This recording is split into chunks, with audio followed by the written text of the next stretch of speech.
Welcome to the Boostly podcast. We are in season 8, episode 6. And in today's podcast, in today's interview, we're talking about something that I think will be the future of hospitality. In the current event where we are this whole season, as everybody should know by now, we're talking about fighting back from the corona crisis. And just when, not just hospitality, but the whole world is changing in front of our eyes, there's going to be a lot of businesses that are going to diversify. There's going to be a lot of businesses that are going to have to pivot. And there's going to be a lot of people out there who are going to make some really big decisions about how their business is not only run, but how it is presented. And I've been meaning to have this interview with this guest for a while now, and just fate would have it that it has fallen on today's recording, which is the 24th of March. And I think it's perfect time to do this, in all honesty, because what we're going to talk about the smart key exchange system. And I'm interviewing Marc from Keynest, and I'm going to let him introduce himself in a second. I'm really excited for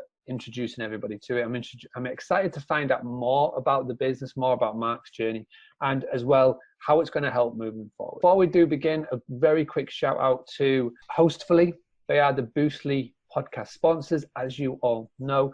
They help hosts get digital guidebooks so that they can wow their guests, which I think is really cool at the moment because they are helping so many people in so many different ways. For example, right now, with so many businesses not being able to open and they're having themselves, these businesses are having to do takeaway services. What you can do with Hostfully is you can put on there the recommended takeaways. You can also recommend grocery deliveries, people that can deliver to your property in a time like now when so many people are still getting bookings purely for those who need it most. And for example, I know somebody that has opened their doors to NHS staff, opened their doors to key workers. And imagine those key workers, when they're coming to stay, they're shattered and they need to know of 24/7 delivery. They need to know about groceries and whatnot. And you can have a digital guidebook that you can pre-send to them so they can then go ahead and rearrange a delivery, an order, whatever it may be, so it's there for when they arrive. I think this is where things like Hostfully are fantastic. So they don't have to wait to get that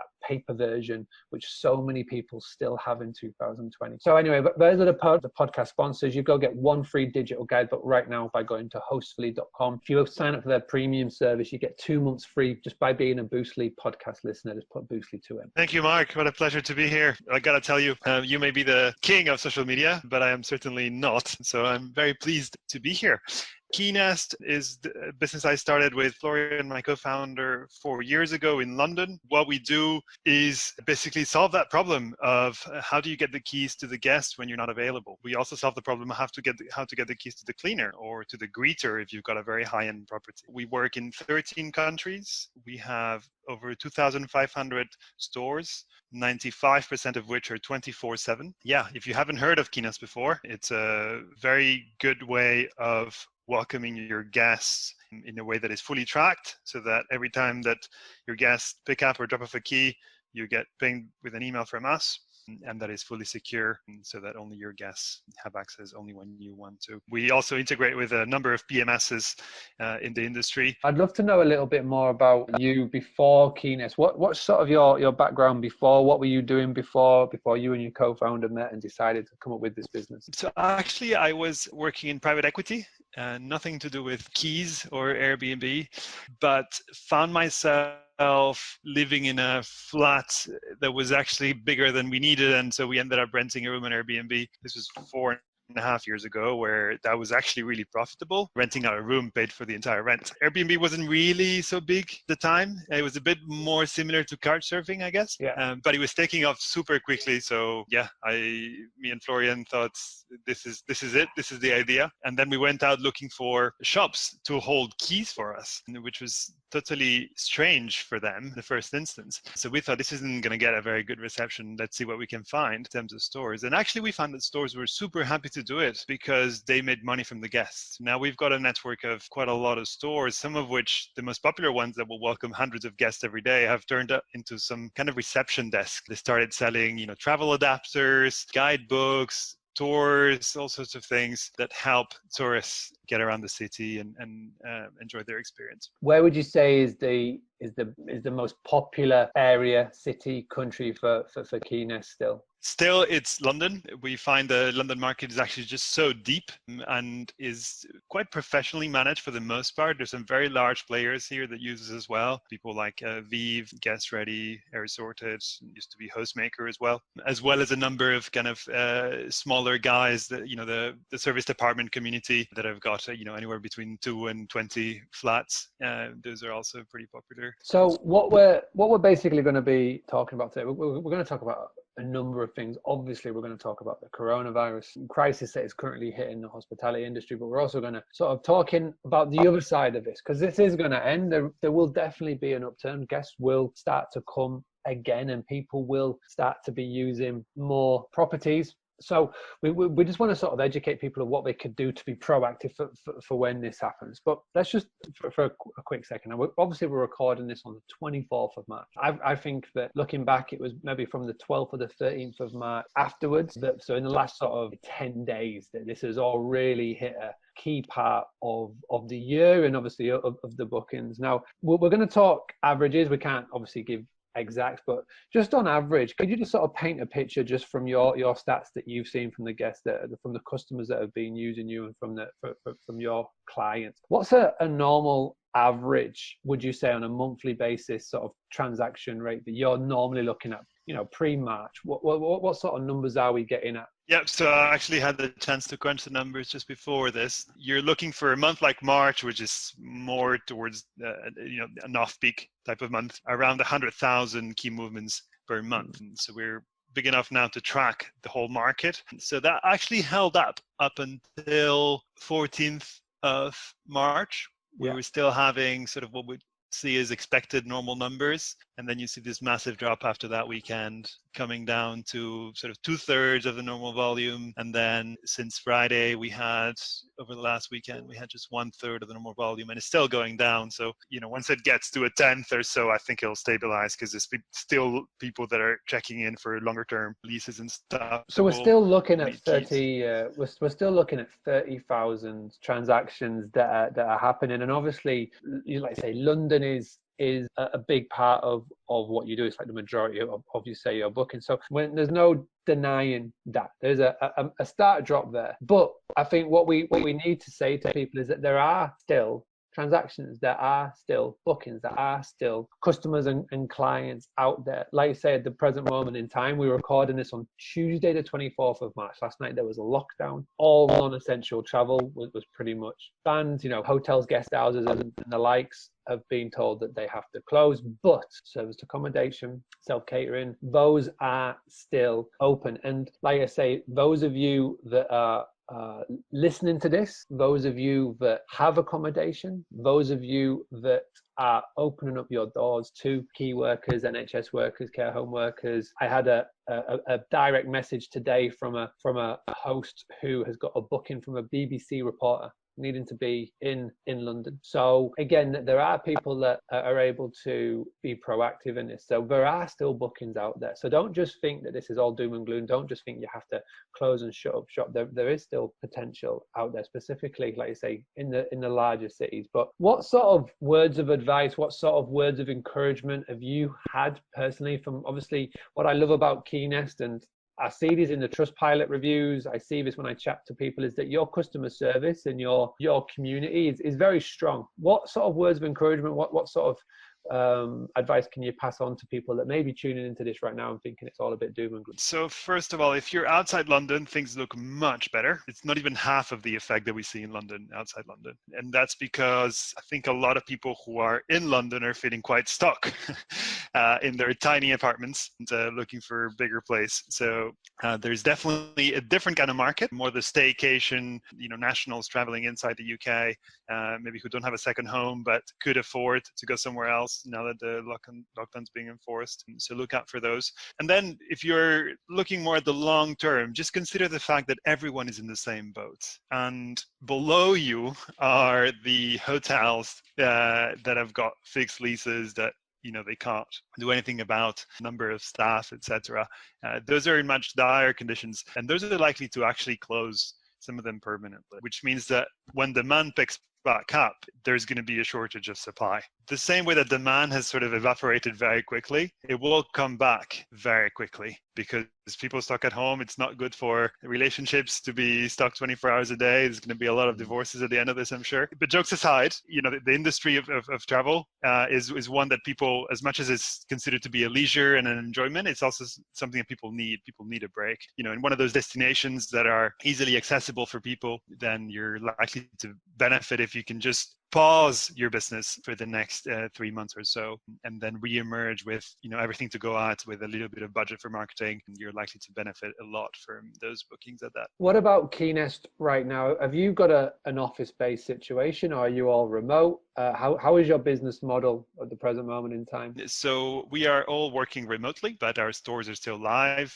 There are a few stores, like 4 or 5, that have reduced opening times, but the majority of our stores are either food shops that are opening as usual because now they're much busier than they would normally be, or outdoor lockers that are 24/7 and that are unmanned anyway. So they're obviously still there. So yeah, we're working as usual here. It's a little bit busier than usual with customer service because people that are a little bit confused, the flights that are delayed, things that are a little bit more messy than usual. But on the plus side, I think it's important for our customers to know that we're always here, rain or shine, coronavirus or not, to welcome their guests. All right, well, let's just talk a little bit more about smart key exchange systems. So you obviously would say that majority of your clients would be city-based, but for those that aren't in a city that are listening to this, and we've got people listening to this from all over the world. Tell me some of the creative ways and the creative clients that you've had with Keynest and some of the ones that some of your more creative clients that aren't based in the city. Have you got any that you can share with us, please? So one thing to know is that if you look at the Keynest map, you will see that we have a very big network of stores. We have 2,500 stores, more than 1,000 just in the UK. Now, when you zoom in, you realize that a lot of those are in city centers, but you'll see that there are quite a few that are not in places that you'd expect. They're just sort of out there in rural areas, and you'd wonder why, and it's because all of our stores are open on demand. We would never open a store if there isn't someone who's requesting it, who's got an apartment or a property or a cottage nearby and wants to use Keynest. So that's how we open the network. We will open them for free. Our commitment to you is to do that so that you can benefit from it wherever you are. The idea is really simple, is that you no longer have to worry about guests being late or early. All you've got to do is just integrate us with your PMS, or just copy paste the collection code if you want to do it manually, send it to your guests, and then let your guests collect the keys and drop them off. And I have just checked on the map, and you have one in Scarborough, my hometown, where I am right now, which is good to know. So you obviously, gas stations, would you say, would be the majority of where your key pickups are? Do you obviously 24/7 boxes? What's the most strangest request, would you say, that you've had for a place to put to put one of these Keynest pickup boxes? Oh gosh, yeah. Some people, when they start working with us the first time, they don't really realize the concept, don't really understand, and so they will request some really random locations. Or also, one thing that's important for us, we are the face of your business. We're going to be welcoming your guests. You don't want to have your guests collect keys from some dodgy place. So we are going to vet the location as well. Even if you request something, we will take that into consideration, but we also have to do our own vetting. So we tend to work more with chains, with the Co-op, with McCall's, with Lundy's, Nisa, than we do with shops that may not be so reliable. So your average vape shop might not cut it sometimes. But otherwise, we've worked with we've even worked with the hairdressers once. It's no problem for us, so long as they're well respected within their community, but crucially that they have long opening times. And that's why most of our stores are 24/7, because there's just nothing better than the peace of mind of your guests can come in whenever. I like that. And I just randomly clicked on Amsterdam, and I was thinking of the type of places that you could get your keys from in Amsterdam, and there's the Amsterdam Cafe coming soon. That is a perfect upsell if ever I heard of one, for somebody picking up from a little cafe in Amsterdam. You can walk out a little bit dazed and confused and then go find your place. I like that. Good stuff. Good. Absolutely. I mean, to be honest, a lot of our new stores are actually hotels. And you'd think, why would they do that? It's competition for them. But actually, they make money on the guests because they sell them breakfast, and they make a lot of money in their reception desk by selling all these bus tours and guided activities and getting a commission on it. So they find that quite profitable, even if the guest isn't staying at their hotel. That's really clever. And we do get a lot of hotels tune into this podcast because it's a hospitality podcast, obviously. So if I was, say, a GM, general manager, marketing manager of a hotel, what would be the best step to getting in contact with Keynest about a potential partnership there? Absolutely. So you can just go to keynest.com, find our phone number on the top right, and give us a call. Tell us where you are. What we'll do is we'll just cross-check to see if there's anyone in your area that is interested in using a Keynest store there. And if they are, then we'll get set up so you can start receiving keys. So yeah, I like this, so that it can work on both ways. You can be a potential customer, as in a client where your keys are stored, but also as well be the place where people go and go get the keys. I like that, how people can collaborate and work together. So when it comes to this system, and again, it was totally new to me, but I instantly bought into this. Now, what would be a normal rejection when you're at these events and your team are at the events, or you're on an event and you get somebody walk over and you're giving them the pitch? And what would be a normal rejection to why not use your service? And the follow-on question to this is, what is your response? What's the most common, and what's your most common response when somebody say, you know what, this isn't for me? Very funny question. So very typical one, particularly from newcomers to the industry who don't have that much experience here. Oh, wow, that's cool. But what do you do full time? To which my response is, actually, a lot of people need this. And then they'll say, but in the future, what about smart locks? And, aren't people just going to open keys with their fingerprint or their iris or something like that? And obviously that technology already exists. You can go on the market, you can buy a smart lock that will open with a fingerprint, but then you've got to get the fingerprint of the guest. You've got to set it up. It's going to cost you a small fortune, and you're not going to be able to make that money back if you decide to stop managing that property. Those reasons, Keynest is much more convenient. There's no cost to get started. It's a monthly subscription of £19 a month that gets you unlimited key collections for your guests, for your cleaner, and for whoever else you need. And it's available right there. There is no hardware to install. There's no setup process. It's just get a 6-digit code and off you go. And we include the customer service as part of the fee, which is something that a lot of people who are at that sort of uncomfortable, I'm managing 2 to 10 apartments, you don't really have someone full time to help you with customer service, or you're doing it all yourself, but obviously you need to sleep as well. And so when you get called and you're driving and you can't pick up that call, it's quite annoying. We do all the customer service for you, so far as it's about guests collecting or dropping off keys. I think for a lot of our customers, that's a big relief and peace of mind that they'll be sorted with a check-in, and it allows them to actually only address questions that are really important. So if there's a flood in the apartment, then obviously they'll have to pick up the phone, but anything else, I definitely agree that there is all this crazy AI technology, but you're right, the cost and the startup cost and the maintenance cost is super high.